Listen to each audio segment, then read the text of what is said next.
I've been a truck driver for some time now, and I have experienced many things on the road. Some have stayed with me for years, while some will probably stay with me forever. One of these experiences will for sure stay with me until the day I die. I had been placed on a very long journey, taking a load 10 hours across country. There was nothing but dreadful music on the radio, and I was beginning to get tired. It got dark some time ago and was getting extremely late. I decided to call it a night at the next motel I came across. I didn't even care if it was a bad one. Now, I really wish I had. The place looked awful. The paint was peeling off the walls, the windows were dirty, and there was multiple letters missing from the sign. The strangest part was that there was no cars in the lot.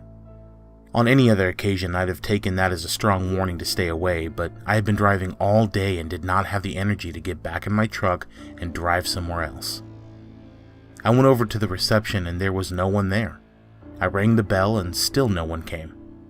I waited a few more minutes, repeatedly ringing the bell. Annoyed, I turned around and began to walk away. But then I heard a voice. I looked around to see an elderly man with very few teeth grinning.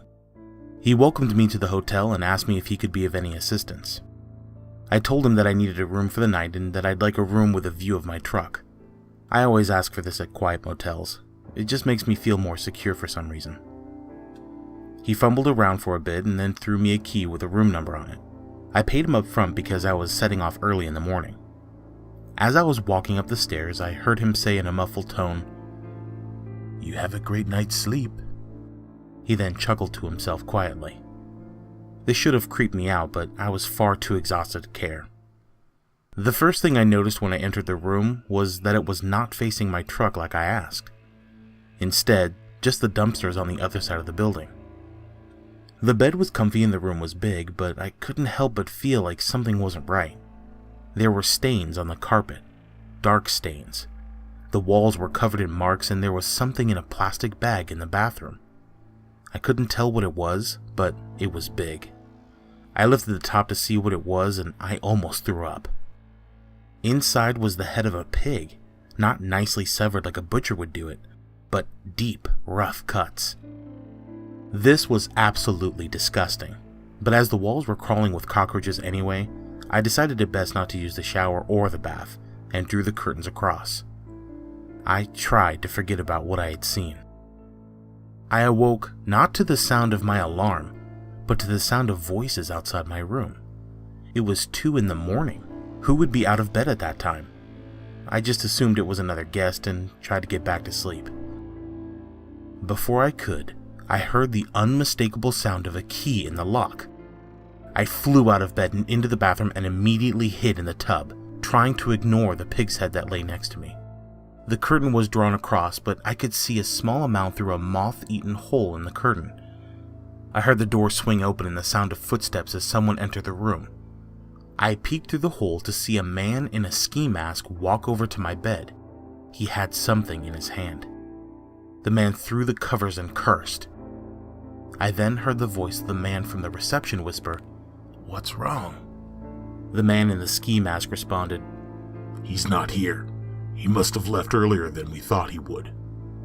I then saw the man start leaving and a huge amount of relief washed over me. Then he stopped, turned around, and walked straight into the bathroom. I felt like my heart had stopped beating. I tried to flatten myself into the bottom of the tub, although I knew it wouldn't do much good. He stood there for a good few minutes. I then heard the man cough, spit something into the sink, and leave. When I was sure they were gone, I got out. I grabbed my bag and left. I used the emergency exit at the side of the building. I ran around to my truck and got in, started the engine, and drove. As I was leaving, I saw the old man in the window staring at me, grinning his nasty, toothless grin. I didn't look back again and got out of there.